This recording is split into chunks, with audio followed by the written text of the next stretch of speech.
Ассаламу алейкум. Жалпы биздин YouTube көрүүчүлөр жана ошондой эле так маалымат каналыбыздын катталуучулары, алыста иштеп жүргөн биздин мекендештер, Европа, Америка, Россиядан көрүп жаткан биздин көрүүчүлөр, мынакей адаттагыдай мен сиздерге кайрадан ноокаттагы валюта курс бааларын тааныштырамын. Каналга сөзсүз түрдө катталып, лайктан басып коюңуздар. Буюрса мен бүгүнкү 6-күндөгү, ишемби күнүндөгү ноокаттагы курстарды тааныштырууну баштайын.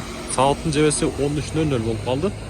Бүгүн түштөн кийин билесиздер, банктар бир эле Доскрада банк менен Капитал банк иштейт. Азыр коммерциялык Кыргызстан банкта курстарды көрсөтүп коелу.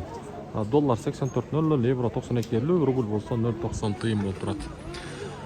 Банктар уже жабылып баштады. Бир эле мына ушул Доскрада банк иштейт. Түштөн кийин дагы. Рубль бул жакта дагы 0.90 тыйын экен. Доллар болсо 84 сом 15 тыйын.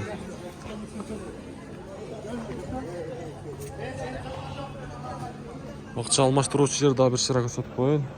Рубль бул жакта дагы 0.90 тыйын, доллар 84 сом 20 тыйын.